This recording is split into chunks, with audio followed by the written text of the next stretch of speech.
Hey everyone, we're back. It's Friday, the Friday after election, and we still don't know who won the election.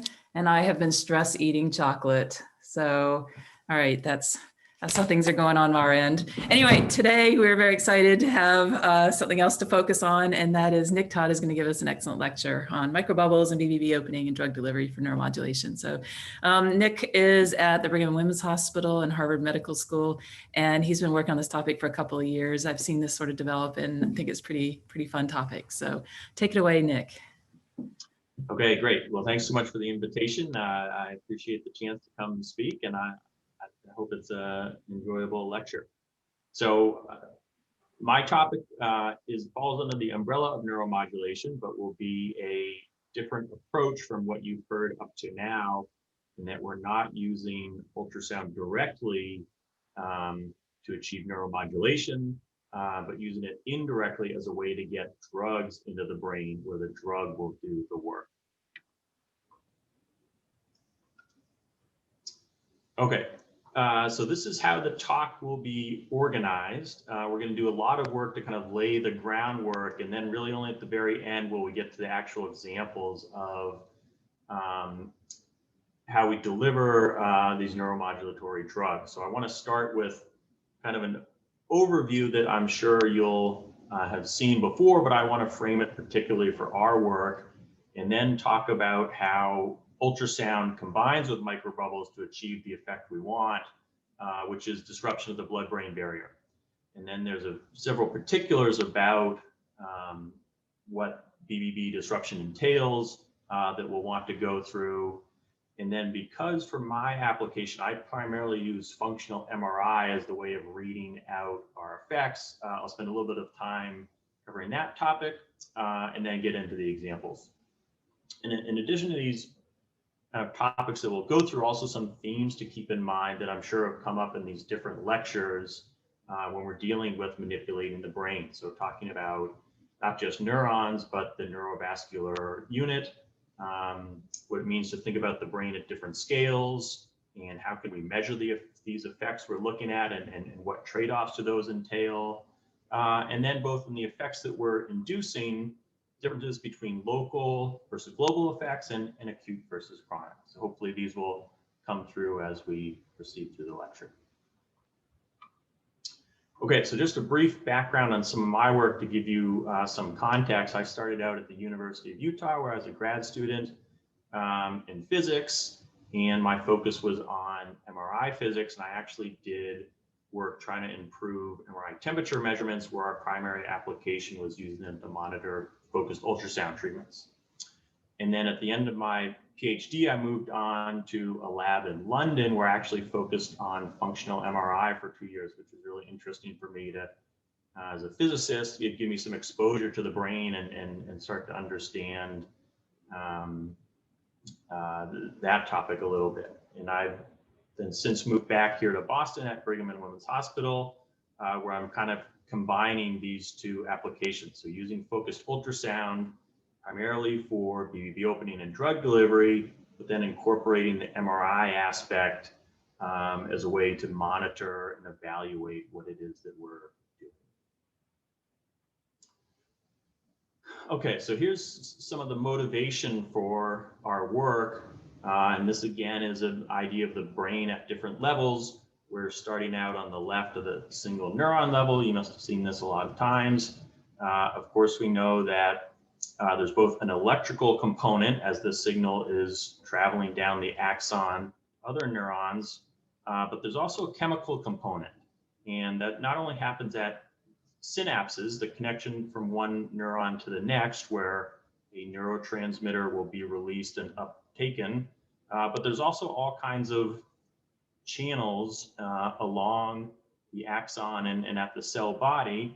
And so whereas you probably have been talking up till now about the ways that ultrasound directly affects these processes, it should also be clear that these are drug targets because of all these chemical processes that take place. These can all be druggable, whether you're delivering something that will attach to a ion channel, to enhance or block, or whether you're actually delivering a chemical that would affect synaptic function. So there's different ways of affecting the system using drugs. And of course, that's what we're aiming to do. And because, as the title says, what our approach is to get a drug into the circulatory system and then have it leak out past the blood-brain barrier, we need to think about what that environment looks like. And so this is a sketch of the so-called neurovascular unit, where the neuron is not in isolation, but it's connected to astrocytes and the blood supply. And all these things interact back and forth with each other through different signaling mechanisms. And so to do a manipulation, you're not just acting on the neuron, but you're also affecting the other things in its local environment. And then stepping up much further to kind of a whole brain aspect, we can think about the brain in terms of different compartments and different functional networks. On the top here is an example of someone's take on parcellating the brain into many different regions. This is primarily based on brain structure, where each of these regions has some structural characteristics, but is also associated with their different functions that those regions of the brain perform. But there's also a functional organization to the brain, where those different regions interact with each other in different ways and have different strength connections between these various nodes that form these kind of functional brain networks. So to give one example, this is a study that looked at the case of pain, and this is in a rat model. And what they did was they just did a basic whisker stimulation, where they're stimulating the rat's whisker, and the various regions of the brain are involved in the activation and response to that stimulation. So you have the barofield cortex, which is what gets the sensory information, motor region, cingulate, and so on. And what's happening, they're showing the connections that are between all of these networks. And then what they did as a manipulation is that they injected complete Freund's adjuvant into the whisker pad. And that was a way of inducing a kind of chronic pain. This agent is known to cause inflammation that can be painful. And what's important to note is that nothing was done to the brain. So this was a peripheral manipulation of causing a painful stimulus to the rat outside the brain. But that in itself led to these measurable changes in how this network functions. So there's no underlying injury or neurodegeneration or anything else going on here. It's a peripheral stimulus that's coming into the brain and actually changing how these nodes communicate to each other. And that's what this last image is showing, is the differences that they found. So our motivation is, if something like pain can alter these networks, can we alter them back? And because these are discrete nodes communicating in between each other, what we want to be able to do is manipulate them individually. So again, as you've seen up to now, we can target focus ultrasound with enough spatial precision so that we can hit just one of these areas. And so then, of course, the question is, as we manipulate this one node in the network, how does that affect all the other nodes? Another approach is to give a drug to try to manipulate this. But as you know, typically when you give drugs, they first have the problem of getting into the brain. And for the few small molecules that can get into the brain, they go everywhere. And so you're not really able to target your effect to specific nodes. So the big picture goal of what we're trying to do here is use focus ultrasound to target a drug so that it gets into the body and just has an effect on that one area of this wider network. Nick, what is that area you're pointing at, and what do you, tell us a little bit more about that. Okay, so I think, so BF is the barofield cortex. So that's where, if you tickle a mouse's whiskers, that's where the sensory information comes in. STR is probably striatum, although I'm not sure. And then we have cingulate and motor cortex. So I guess it's not so important that it's this node in particular, but just the fact that you're isolating to one of the areas and not hitting everything. Okay. And so, could you tell us, sorry, Nick, could you tell us a little bit about a drug, for pharmacology of the brain on its best and worst day, like the small molecules, how much gets through versus the very big ones that pharma companies hate, right, and how you can address that? Right. So we'll get more into that later, but I mean, I'd say it's something like a high 90% of drugs don't cross the BBB. It's really only a select number of small molecules that can get through. So gabapentin is kind of one of the, I guess, classic ones for pain that does get through, but most other agents do not. So just lastly, the last point on this kind of network view of the brain is that we're not only interested in what happens at our targeted location, but at these other nodes that are connected. And so for that, we need a measurement readout that can see essentially the whole brain. And so that's where the fMRI comes in, that we'll talk a little bit about later as we go through. It's a way of being able to visualize activity throughout the brain. And of course, you lose some things as you go there, but we think it's a reasonable trade-off to make. Okay, so with Matt in mind, now we'll get into the nuts and bolts of how we do this and what is the mechanism of focused ultrasound blood-brain barrier opening. And the basic idea is that we take microbubbles and inject them systemically into the circulation, and they go everywhere in the bloodstream.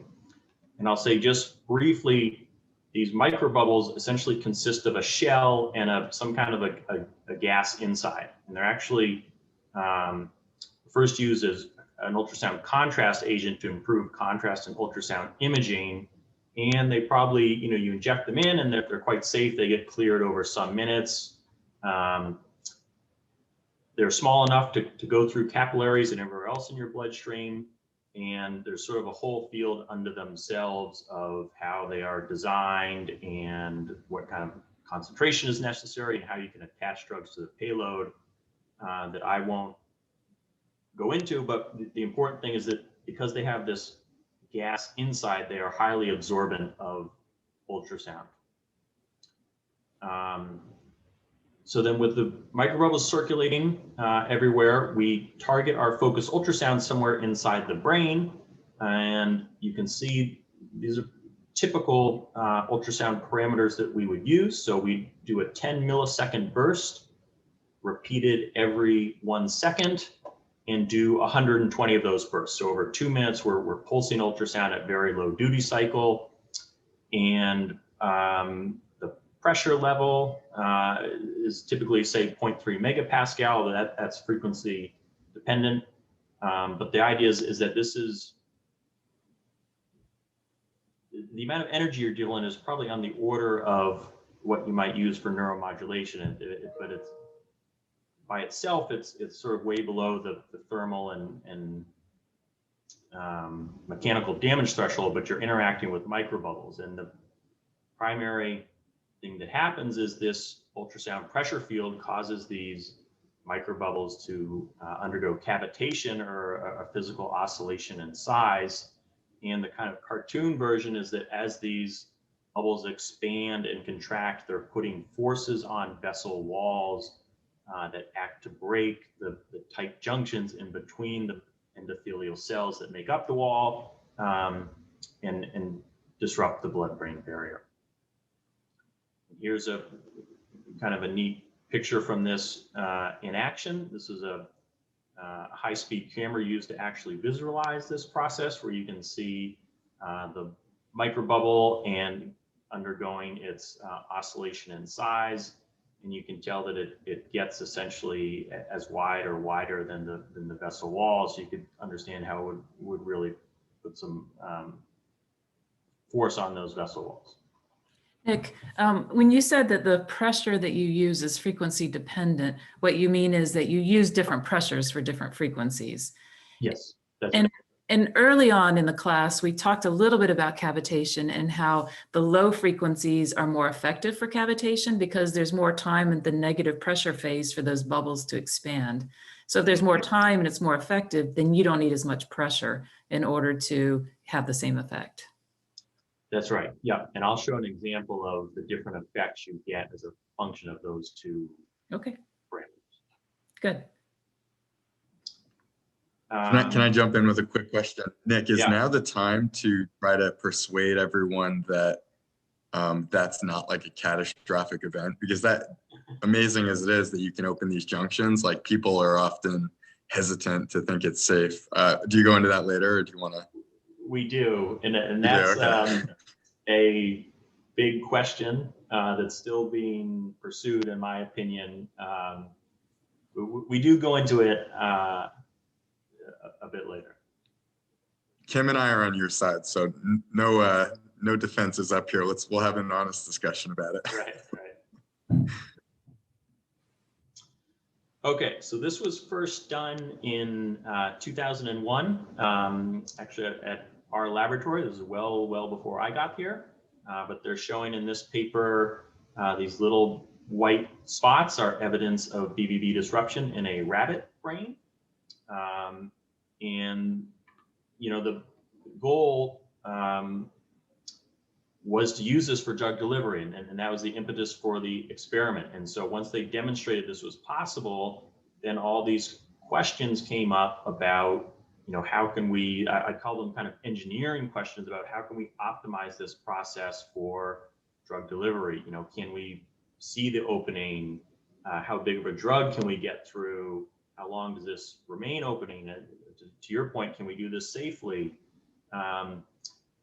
But then there's also, in my opinion, some secondary, more what I would call neurobiology questions, both of what are the mechanisms of BBB breakdown, but also probably getting to your question is we're permeating a barrier that's there for reasons. So what are the potential knock-on effects? How does it affect this local environment that's probably very sensitive to this type of a change?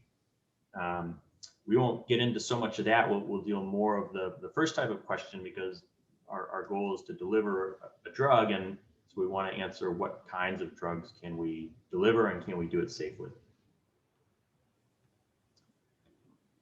Okay, so what is actually happening with what does it mean when we say that we've opened the blood-brain barrier? Well, we don't totally know, but some things that have definitely been observed is that we have observed an increased permeability through tight junctions between cells. So in some sense, we do think that those tight junctions are being broken.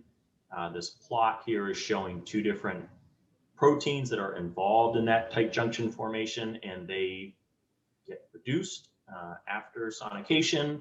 And these electron microscopy images show widened tight junctions. But then there's also probably some other mechanisms going on that aren't quite as understood quite as well, and including an increase in the number of transcytotic vesicles, so essentially these little bubbles that can carry things through the cell wall. And then there's also questions about how different essentially pumps that pass things back and forth across the BBB are affected in both delivering drugs and drug efflux pumps. And here's an example of one of those. It looks like it gets reduced. Okay, so we do have some good ways to measure and confirm that we've done opening. The one that we most often use in our lab is MRI because it can be done non-invasively in vivo in an alive animal. You don't have to sacrifice. And what we do is we take a T1 weighted image, then we give a contrast agent systemically and wait some time and then take another T1 weighted image. And you can see already the increase in signal, but you might want to look at a pre and post difference. And what this is showing is that the contrast agent enhances the signal. And so this is where it's leaked out of vessels and into the brain parenchyma.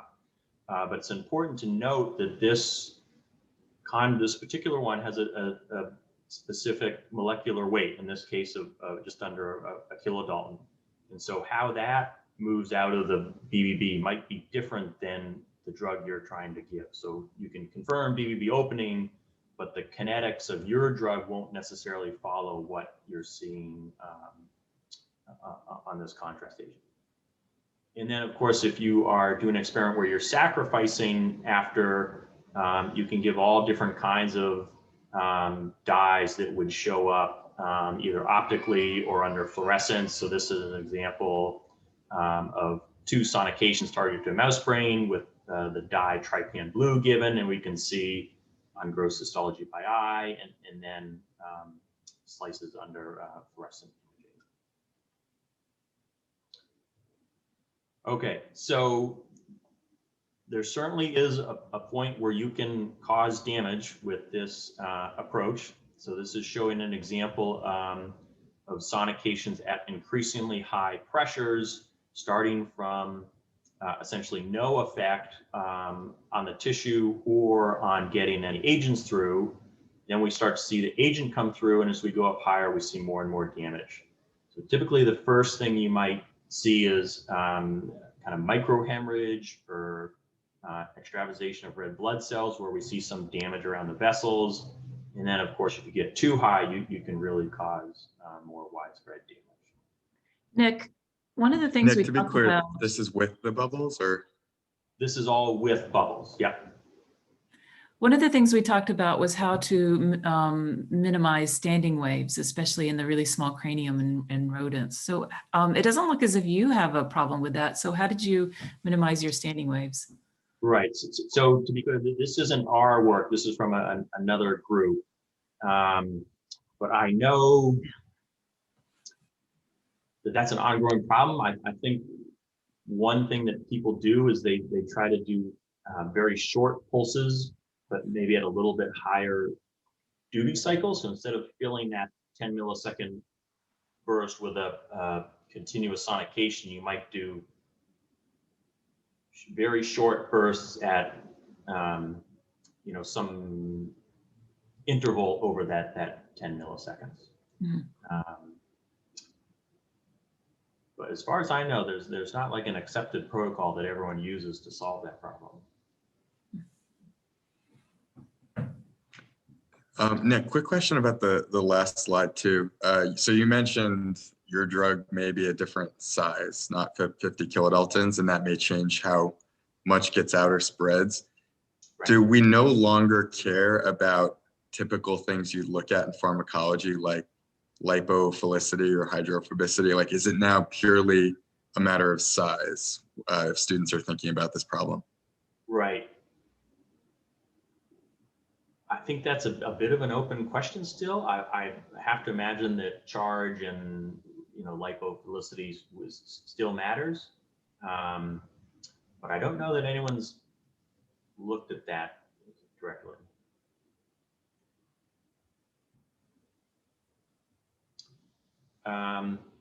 Okay, so there is the potential to cause damage, but the good news that there is, we think, a window of safe opening from the sense of not doing gross damage to cells. So this is an example from one of our rats where we sonicated one hemisphere. We see the contrast leakage, and on H&E stained histology, there's no differences between the sonicated and non-sonicated hemisphere. And then this is another study looking at increasing the pressure, the focused ultrasound pressure with microbubbles. And the two measurements they're looking at, the yellow dots are showing contrast enhancement, which is a measure of successful BBB opening. And then these red stars are showing the T2 star weighted signal, which is essentially a measure of, we think, microhemorrhage. So you can see as pressure goes up, you're getting more and more damage, but there is this kind of sweet spot in the middle here where you're getting a lot of contrast enhancement with not too much damage. So various safety studies have been done in different animal models, including repeated BBB openings, also in non-human primates. You can see here an example of different brain regions being targeted for BBB opening. And they typically tell the same story of that there is a set of parameters you can use to open the BBB, but not induce this kind of gross tissue damage. Okay, so how long does it then stay open for might be the next question. And the answer is essentially recloses over several hours. And this is, whoops, sorry, partly dependent on parameters you use and how aggressively you open. But typically it follows kind of an exponential decay over several hours. So this first plot is showing a measure of delivery of a contrast agent as a function of time from opening. And this other one is showing basically what is the half-life closure time in hours for different size molecules. So as you can imagine, larger molecules don't get through for as long. So here we have a smaller molecule where the half-life closure time is 5 hours. For this larger one, it's just 1 hour. Okay, and then sort of what is the extent of opening that you can achieve in terms of maybe how big of a particle you can get through or how widespread. And it turns out that there's actually quite a big parameter space that this depends on. So we've already looked a little bit at, talked about pressure and frequency, but you can also manipulate the parameters about burst length, the number of bursts you use, the burst frequency, and then also all different kinds of microbubble characteristics. So what's your concentration of microbubbles in the bloodstream, their size, and so on. And this is just one example that illustrates Kim's question quite well. They're showing BBB opening at 2 different pressures combined with 2 different frequencies, where you can see a low pressure achieves BBB opening at the low frequency. That same pressure at higher frequency does not. And then conversely, at a higher pressure, if you use the low frequency, you're starting to see signs of damage. Where at that same pressure, if you use the higher frequency, it looks like you get an okay opening. What are you seeing when you say signs of damage? Well, I just think that on this gross histology, those sort of brighter, kind of almost reddish spots look probably like microhemorrhage. Okay, the darker areas at least. Yeah. Yeah. Mm-hmm. And then this is a chart of the different size molecules that various groups have been shown can get through. So you can see from just a couple hundred Daltons all the way up to things as large as 100+ kilodalton. And of course, as you get larger and larger, you're probably going to get less through. And if you're getting very large, you might have to start pushing the parameters to an extent where you see some small signs of damage in order to get your drug through.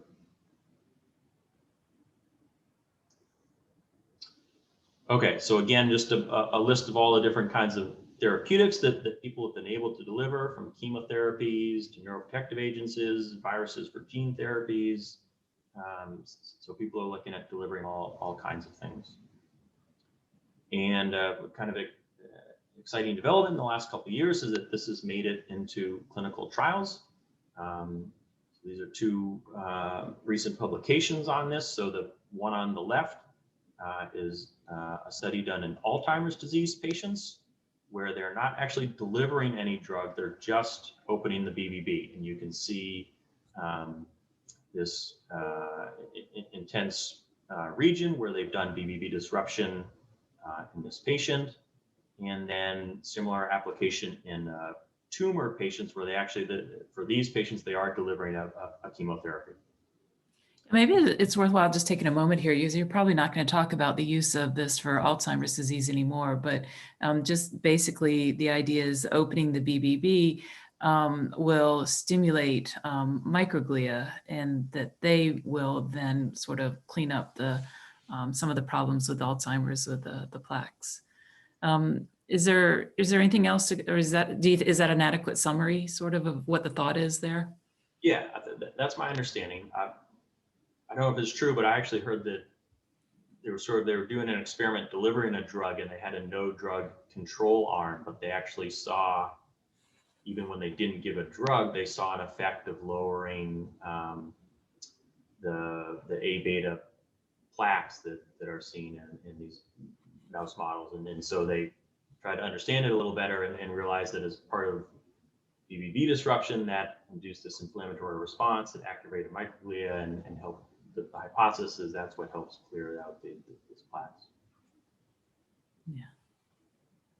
So another example of kind of how you're disturbing this microenvironment can lead to unintended effects sometimes. Mhm.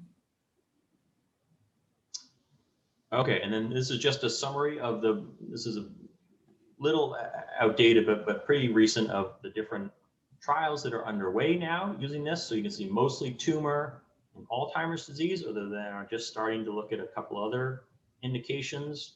And for the moment, it's primarily about safety, although I think we'll hear next week at the symposium that I think one of the Parkinson's trials is actually delivering a therapy to their patient.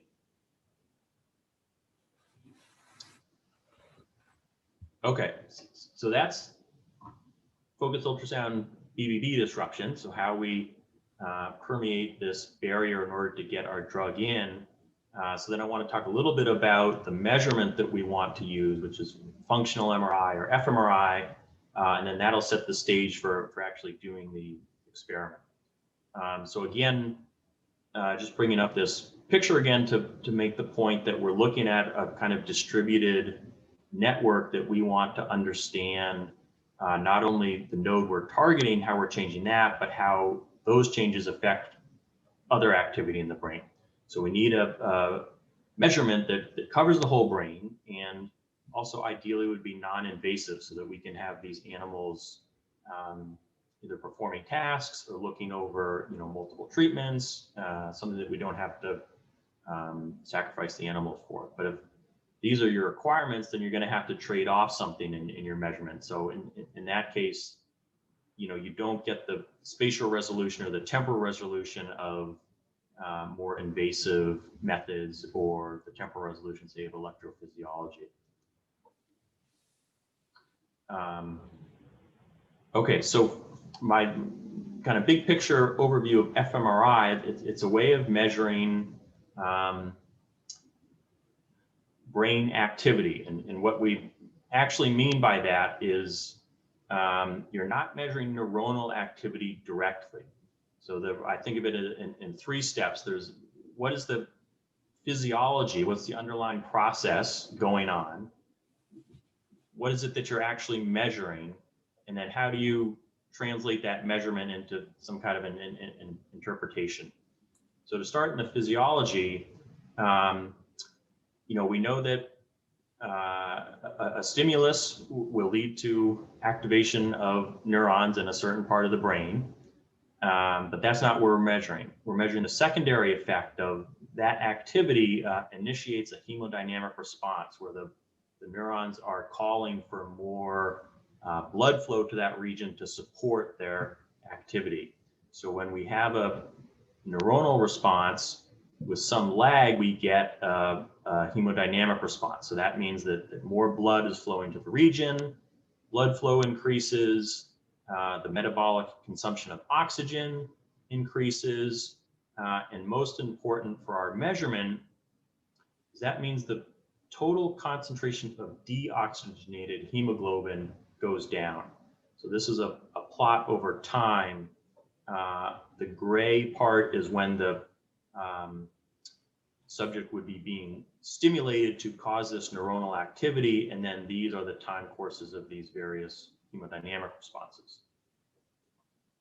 So what MRI can pick up is actually this change in deoxygenated hemoglobin. And the reason it is it just happens that oxygenated versus deoxygenated hemoglobin have different magnetic properties. And this is something that MRI is sensitive to. So on the bottom here, these are two of the very earliest fMRI studies where what's being plotted is just the raw MRI signal intensity over time. So they're taking a measurement every couple seconds, and you can see that the on-off refers to, in this case, looks like a visual stimulation. I think the other one was finger tapping. Jonas Peter Seth Talbot says being in pain is a big deal.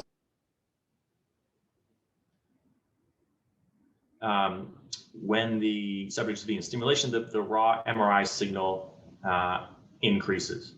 And then when it's no stimulation, it goes back to baseline. Okay, so how can we take that small increase and decrease in MRI signal and interpret it somehow?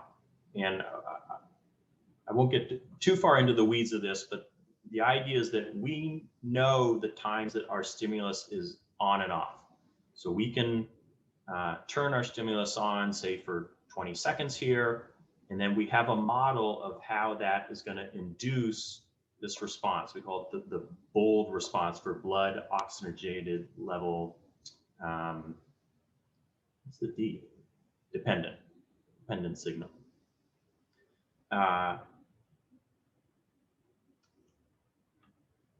So typical experiment, we might set up an on-off stimulation in a subject. I don't know if you can see, this is actually a movie playing of images of the brain being acquired every 3 seconds as this subject is having this on-off stimulation. So we have all this data over several minutes, and what's done is for every voxel, we look at the time course of the MRI signal and we compare it to our model of the on-off stimulation, and we essentially give it a t-score for how well the data matches the model. And in this case, you can see for this particular voxel in the brain, it does not match very well. But if we look in another part of the brain, even though it's pretty noisy, you can see that there's these clear peaks and troughs that follow our stimulation. And so we would say that we have some much higher confidence that the changes in those signal are due to our stimulation. So we do this for every single voxel in the brain. To make it look nicer, we then overlay it on a nicer picture of the brain, and the intensity of the color essentially shows how confident we are that what we were seeing is due to our stimulation paradigm. So this was a visual stimulation, and you can see that the occipital lobe of the brain back here is what's lighting up and responding. Okay. So is that clear on fMRI? Yeah, I think Okay. you did a really nice job explaining that. So you've explained task fMRI right there, and Leonard gave a presentation talking about resting state fMRI. So maybe just give us a sentence or two about the differences. Right. So it's the same idea, but you basically remove this black curve. And what you're looking for is correlations, not with a stimulus that you've controlled, but correlations between voxels. So for instance, you would ask, is the green time course correlated with the red time course? And in this case, they don't look particularly correlated. So you would have a low, you would say that these regions are not functionally connected. But, if I were to pick, well, in this case, it's a little bit different because of a stimulus going on. But if you were to pick, left and right matching regions of the brain and plotted their MRI signal time course, you would see that not because of a stimulus or any particular pattern, but they happen to fluctuate up and down in a very correlated way. And then you would say that those two regions, because of that high correlation, are functionally connected. And so you can kind of build out networks that way, showing what areas are connected to what. Mhm. Yeah, that's probably that makes a lot of sense. Okay, so I think we now have the pieces in place to look at the experiment that we want to do, where we want to show that we can open the BBB, give a drug, and have it actually affect, hopefully, neuronal activity, although because we're using fMRI, we can't say that exactly. But the idea here of how we went about doing this is we took, it's in a rat model. What we're going to do is we're going to stimulate the hind paw on each side. So we expect to have a response on both sides of the brain to this hind paw stimulation. But then we're only going to target BBB opening to one of the sides. So we basically have the other side as an hopefully unaffected internal control. And then we're going to, in our case, we're giving GABA as the drug because this is a neurotransmitter that is known to generally inhibit activation. So we want to see that we can reduce the response by giving GABA. And so here's the timing of our experiment. We would put the animal down.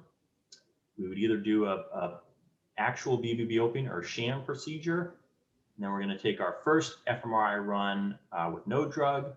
And then the second run, we're going to give the GABA as we're taking the fMRI to see if we can see the change. And then we do contrast imaging at the end to look at BBB opening. So we have this kind of 2x2 layout where we're looking at cases, for both BBB closed versus BBB open, and no GABA given versus GABA given. And our hypothesis going into this is that when our baseline case of no drug and no manipulation of the BBB, we would see a robust activation on both sides. Because GABA does not normally cross the blood-brain barrier, when the BBB is closed, even when we gave it, we didn't think that this would affect our activation. Just opening the BBB but not giving GABA, we weren't really sure what was going to happen. We thought maybe this would affect things, but probably not too much. And then the hope was that the combination of opening the BBB and giving GABA would really have a strong effect on knocking down this response. So it didn't quite happen that way, but almost.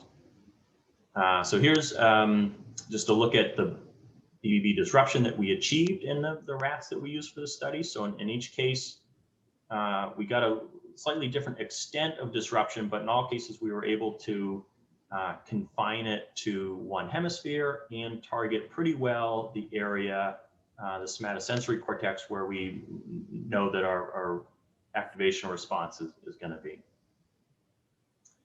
And we did histology on 2 of the rats, again, just to confirm that our parameters were not causing damage, and they were not, at least in these 2 rats. Okay, so here's just a quick look at how we analyze the fMRI data. So it's the same idea. We took a time series of images, and during that time, we were doing blocks of stimulation on, stimulation off. And in order to get an idea of how the signal was changed, what we did is we took the individual blocks and then averaged them together to get this kind of block average time course of the signal change. And we did it this way because the model for hemodynamic response is really for humans, and there's not a great one for rats. And what we'll see later is that opening the BBB really changed that. So we couldn't rely on the model for giving us a t-score. So what we looked at was just how much our signal changed in the various regions. So these plots aren't valued t-score values, but they're percent signal change at a certain time in this time course, so say at the peak of stimulation. Okay, so looking at our 2x2 matrix here, the first thing we wanted to make sure is that when we gave GABA with the BBB closed, we didn't have an effect, and that more or less seemed to be the case.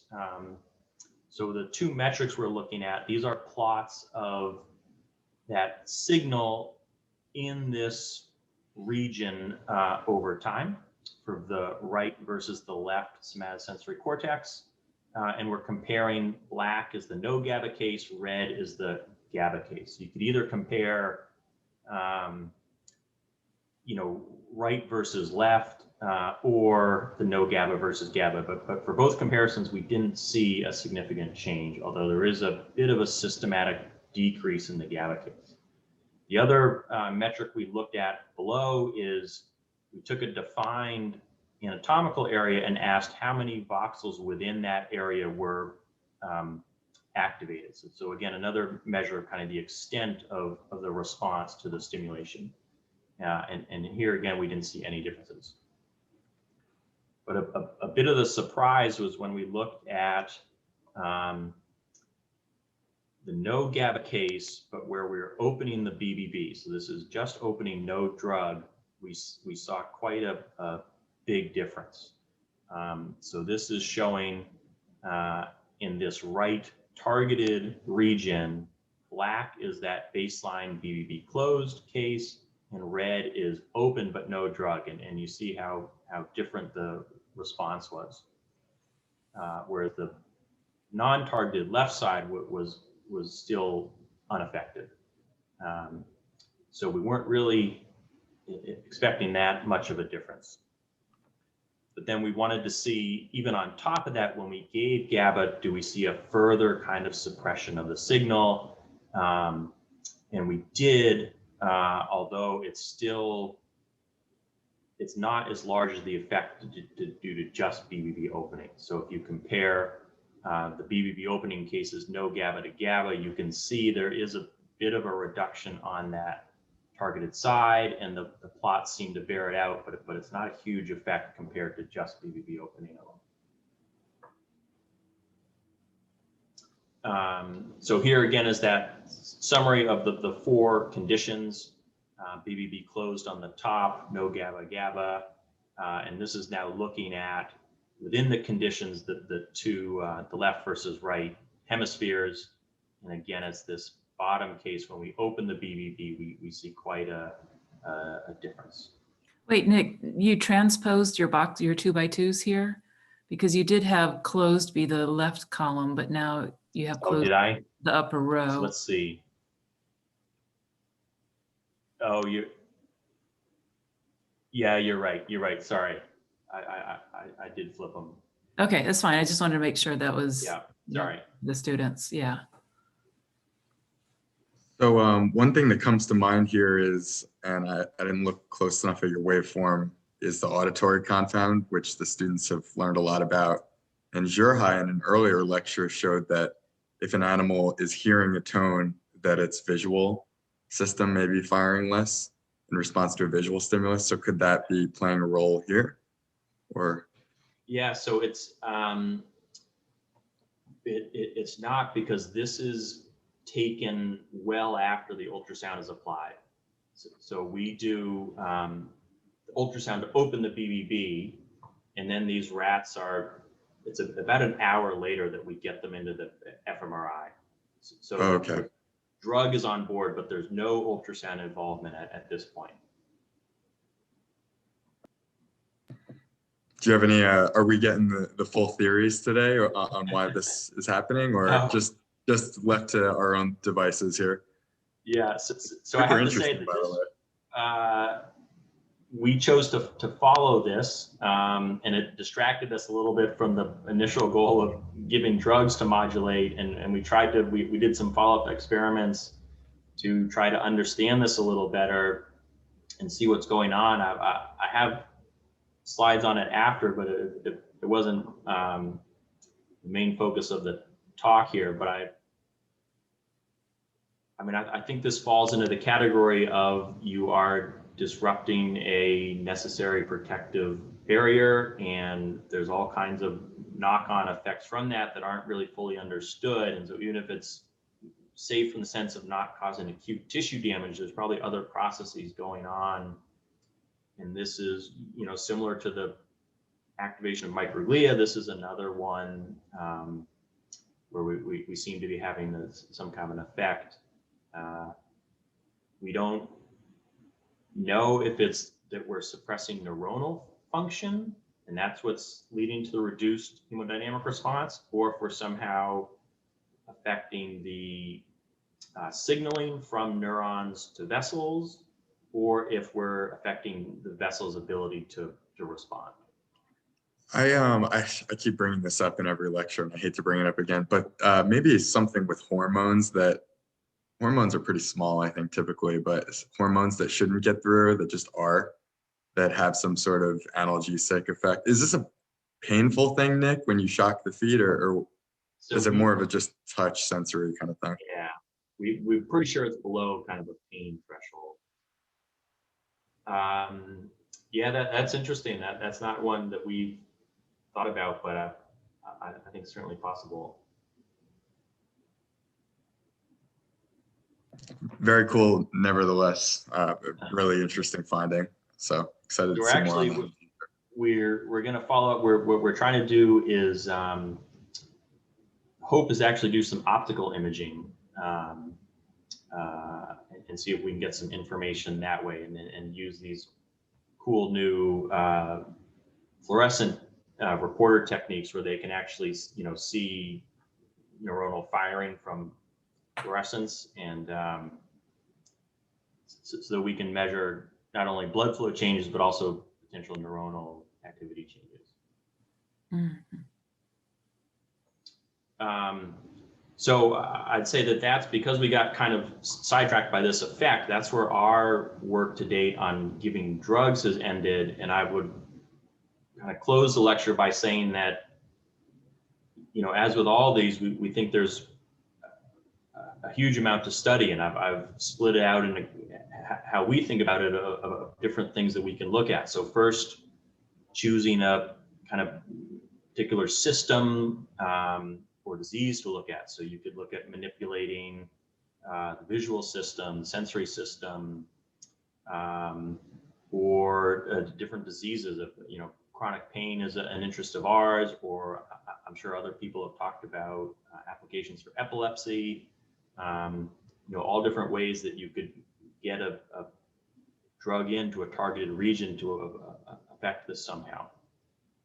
And then, of course, there's a whole range of drugs that you could choose to deliver. So, you know, first off, what we've seen is that there's an effect just by opening the BBB, so not giving anything.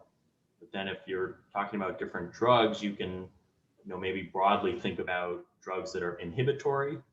And under that falls both, I guess you could classify them as not only pro-inhibitory, but maybe think about anti-excitatory. So, you know, something that would tamp down excitatory neurons. And then vice versa, actually giving a drug that would excite regions with the same idea of either upping the excitatory activity or lowering the inhibitory activity. And what we started with is, because we thought it was kind of the cleanest, is taking a drug that normally doesn't get through the BBB and being able to deliver it. But you could also think about, you know, certain drugs that, because they are BBB permeable, they've made it into the clinic, something like gabapentin, and seeing, can we target this drug better, or give it at a lower dose and have an effect at just our one region. And then, of course, brain target would be another variable to look at. So that idea that you have multiple nodes in a network, and, you know, what happens if I give the drug to the cortex versus the thalamus versus some other region, and how does that differentially affect the whole system? And then, of course, there's a question of time points. Do you look, in our case, we just looked acutely. We did one treatment and looked right away. But for application like chronic pain, you know, it might make sense to give multiple treatments and see how the system changes over time. And then, of course, you know, how is it that you're measuring what you want to do? So we focused on fMRI, and in our case, a stimulus. But as Kim mentioned, and I guess you heard about recently, there's also this whole area of resting state networks that you could look at how you're manipulating, because I think different people have shown that these resting state networks change with disease. But does it have to be MRI? You could do electrophysiology or even behavioral readouts.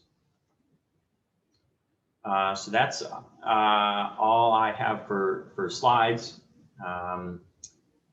This is a older picture of our group, but there we are, and this has been in collaboration with not only our group at the Focus Ultrasound Laboratory, but also a group focuses on pain at Boston Children's, and then some other collaborators that have helped us out in other areas.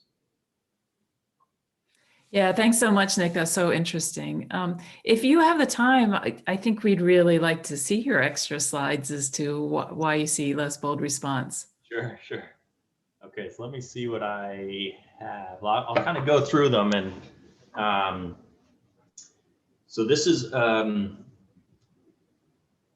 you know, we sort of try to think of what are the other possibilities that could be affecting this. And so we went back through the literature to kind of see what have people observed besides getting drugs through. I call it so-called secondary effects. So we know the main effect is disrupting the BBB, but then after that, what else is going on? And this is an attempt at putting kind of a time course down of what people have seen in the literature, where probably the most data comes from an inflammatory response. And again, this is sort of a rough estimation of what I would say people have reported, where at 1 hour, it's ramping up, kind of peaks at 6 hours later, going down at 24 hours and dying out over days.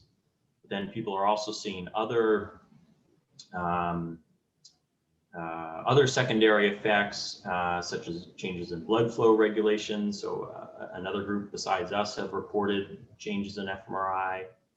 If you use high pressure foods, people have seen a reduction in a evoked potential response, which would hint at actually a more neuronal origin, not just blood flow. So, you know, are any of these candidates, could it be part of the inflammatory response is interfering with the regulation of blood flow? We're not sure. So this is a little bit more on the inflammatory response stuff that people have shown. I won't spend too much time on, but just showing that a lot of inflammatory components do get upregulated after BBB disruption. This is looking at vasospasm that was seen pretty soon after BBB disruption, and by about 10 minutes later, it seems to have gone away, and we're sort of looking an hour later, so we don't think this is what's happening, but we don't know for sure. These are the results from the other group that is seen, again, at high pressure changes in a electrophysiology response. So, So this mechanical index is kind of a combination of pressure and frequency that lets you compare between different experiments. And we're sort of in this range mechanical index where there's not a clear difference. But if you go to a higher mechanical index, that's when you do see this drop in the evoked potential response after BBB opening. So this is just another way of, these are actually resting state data responses where, again, just opening the BBB, no drug given, and looking at resting state networks where we do see changes. So what I'm showing here, when the BBB is closed, that's all top row. We have kind of these standard resting state networks.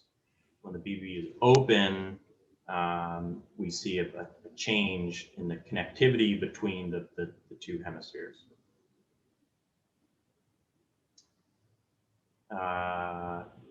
Okay, so these are slides kind of talking through what it is that we could be affecting from the, you know, we give a stimulus and then there's this whole chain of events before we get to bold. So, you know, what is it along the way that we are affecting? Neuronal activity, or the coupling from neurons to vessels, or somehow the vessel response itself. And we're not sure yet where it is in this chain that we're changing things. I thought you had done some experiments to sort of look at whether the issue was whether the blood vessels could increase their blood flow that's important for the bold response, and that it was the sort of, so I guess that would fall under number 4, the hemodynamic response. Yeah, so we looked at, so we did some ASL imaging, which is trying to just isolate flow and get rid of the other components of bold. And let me see. So that's these results. So these are supposed to be CBF maps, or cerebral blood flow. So this is just baseline blood flow through vessels, not in a response to stimulus. And we looked at, you know, asking, are we somehow changing the baseline state of the vasculature? And so this is a CBF map for the BBB closed and then open. And this is averaged over 10 rats. You can see the individual rats here on the bottom. And where was it opened? So it was open here. On that same left. side every time? Say that again? On the same side every time? Yes. So here's the openings on that left hemisphere. Okay. And if you go back to the others, you see a decrease in blood flow across the whole brain. Yes. And it possibly a bit more of a decrease here. So sorry, it's a different view now. I don't know if you can see that. These first ones were I always get mixed up with the mice, but this is, you know, looking top down at the cortex, whereas this view is looking more front to back through the brain. So we're looking at kind of this area for the BBB opening on the top here. And there's a potential decrease in baseline blood flow, but it's not that kind of clear, obvious signal that we see in the response to stimulation. So if you look at those pictures, it seems very clear, but if you look at your bar graphs on the right, then you're saying that with the BBB opening, the change in blood flow is not really significantly, it's not significant left to right, but it is significantly different from the BBB closed. That's right. Yeah. That if you open the BBB in a local area, then the blood flow decreases across the whole brain, and that's significant. Yes. Wow, that's really interesting. I don't know. I'm a little, I mean, I think the data is good. I don't want to claim yet that local BBB opening reduces blood flow throughout the whole brain. What kind of temperature increase do you expect to get with your parameters? Like heating of the brain should reduce blood flow, right? Yeah, so essentially none. I mean, based on the ultrasound energy, none. I'd say it's probably even, you know, on the same order as neuromodulation, or a little less, because you're even using a lower duty cycle. And again, these are about an hour after the ultrasound has been applied.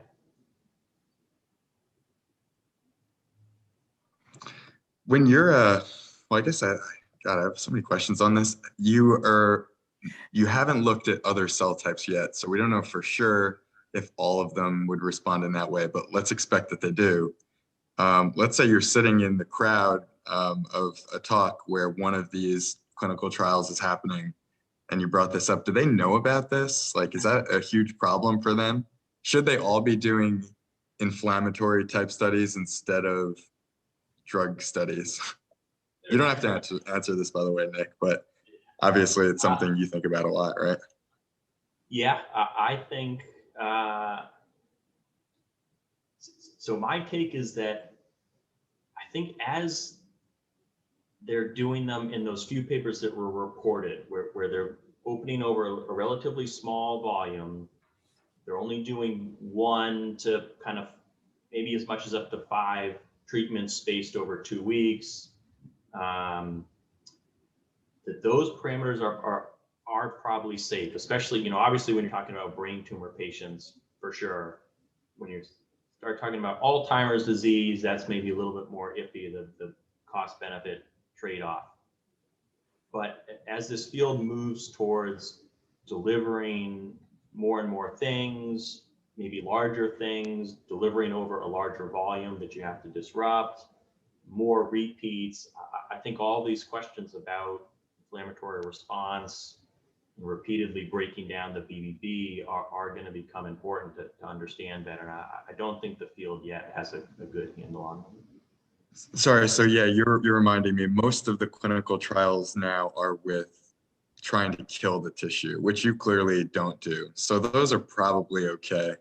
But you would probably say that neuromodulation with BBB opening is best left to other things, you know, and like maybe that just isn't where this is headed. Or even though it's, again, I'm like super interested in your data, it just seems that you get a pure inhibitory modulation, which, you know, is really interesting. I don't know. I have a lot of thoughts going on there. I think it's definitely not ready for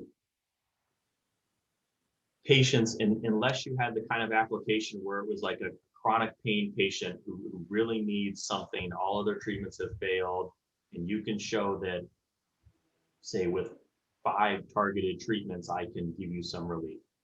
You know, if you're talking about them coming in once a week for the rest of their life, or really disrupting over a large area, then it's probably not going to happen. So Nick, you talked a little bit about maybe it's neuronal, maybe it's neurovascular coupling, or maybe it's the blood vessels. And so when we ask the question, maybe it's neuronal, so why don't you just do a GCamp experiment and see whether there's still neuronal activity? Yeah, so that's what we're aiming to do now. Okay.